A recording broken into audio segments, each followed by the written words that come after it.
All right, picture this. It's the end of the month. You know you got paid, but when you go to check your bank account, the money, it's just kind of vanished. And then there's that quiet, sinking feeling that hits you right before you open the app, right? I've definitely been there, and I'm guessing you have too. You don't feel like you're splurging like crazy, so you're just left asking yourself, where did it all go? Well, if that sounds familiar, you are absolutely not alone. I mean, it's no wonder so many of us feel like we're not in control. Get this, a recent survey found that more than 2/3 of people don't even regularly look at their own budgets. We're basically flying blind, just passengers in our own financial lives. And honestly, it's exhausting. But what if we've been looking at this whole thing the wrong way? What if a budget isn't a punishment, but a plan for freedom? What if it could actually bring you more joy, not less? Stick with me, because by the end of this explainer, you are going to have a super simple plan to control your money without feeling miserable. I promise. Welcome to Sip Talk Money. I'm your guide. Today, we're diving into Budgeting 101, how to control your money without feeling miserable. All right, let's jump right in. Okay, let's just be real for a second. For most of us, the word budget, it just kind of lands with a thud, right? It feels like this strict financial diet, a joyless chore where you have to give up everything fun and just, live on instant noodles. It sounds like punishment, and that is exactly why we avoid it. So this is where we need to totally reframe how we think about this. A budget isn't a cage built to trap you. No, it's a map that you get to draw for yourself. It is not a punishment, it's a tool for your freedom. And it is definitely not a joy killer. It's a plan to spend your money on the things that actually truly bring you joy. So the first step, and this is probably the most important one, it isn't about cutting back on anything at all. It's just about seeing the truth. Before you can make a good plan, you have to know where your money is actually going right now. Think of this as a totally no-judgment 30-day mission to just gather some clues. Right. So for the next 30 days, your one and only job is to become a money detective. Grab a simple notebook or download an app, whatever works for you, and just aim to track about 90% of your spending. Seriously, this isn't about feeling guilty. It's just a fact-finding mission. We're just trying to see the real story your money is telling us. And this is where you start to see why this matters so much. Those small things, they really add up. You know that daily coffee or boba tea that feels like a totally harmless little treat? Well, at $5 a pop, that can easily turn into over $100 a month. Now hey, if that drink brings you genuine joy, fantastic, keep it. But if it's just a habit, that's $100 you could be putting towards something you really want. And that brings us to this idea of money leaks. Think of them like a slow drip from a faucet. They're these little non-essential costs that are quietly draining your wallet day after day. And usually, they're things we pay for, but don't really value or, let's be honest, even use.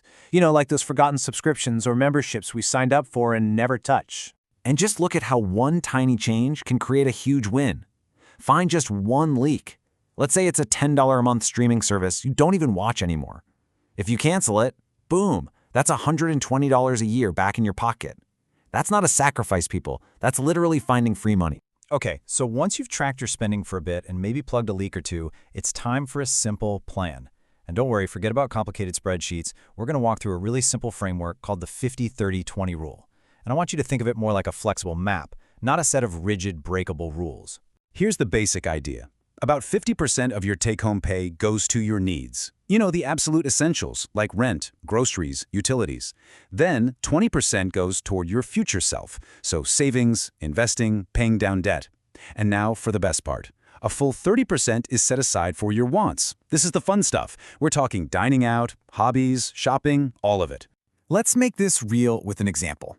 Say your monthly take-home pay is $3,000.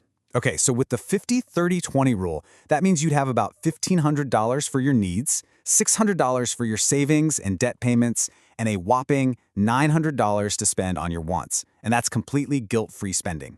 Now, these numbers are just a guide, right? If you live somewhere with high rent, you'll adjust. The whole point is just to give every single dollar a job. All right, but a plan is only good if you can actually stick with it, right? And we all know the key to sticking with any new habit is to make it, enjoyable. So let's talk about how to turn this whole thing into a game.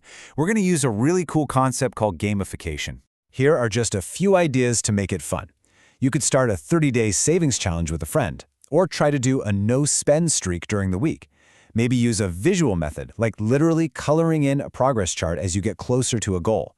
You can even try using old-school physical envelopes or digital envelopes for different spending categories. And that last idea, which people call cash stuffing, has actually become this massive viral trend for a really good reason. I mean, check this out.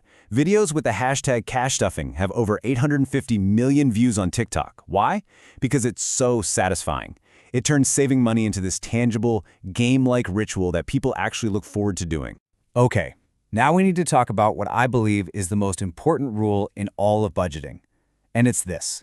A budget with no room for fun is a budget that is absolutely 100% destined to fail. If you want to avoid burnout, you have to plan for rewards. Remember that 30% wants category we talked about? Think of that as your official permission slip to spend money on things that bring you joy, with zero guilt. When you know you've got money set aside for a nice dinner or those new headphones, you can enjoy it so much more.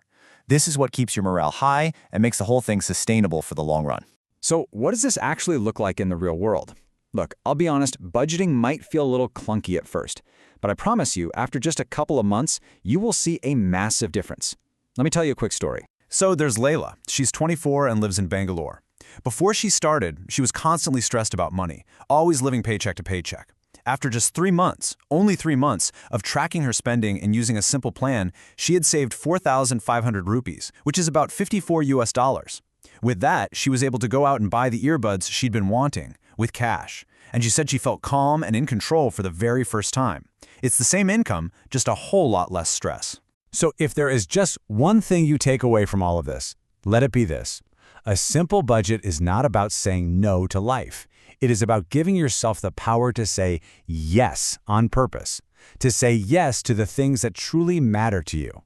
And the best part is you can start today, right now. This isn't about making some giant, painful leap. Your journey to feeling in control of your money, to finding that peace of mind, it just begins with one small step. If you found this helpful, do me a favor. Like this explainer, share it with one friend you think might need to hear this, and be sure to subscribe to Sip Talk Money. And finally, a question for you. Drop it in the comments below. What's one money leak you are going to cut this week, and what are you going to put that cash toward instead? I really can't wait to read your answers.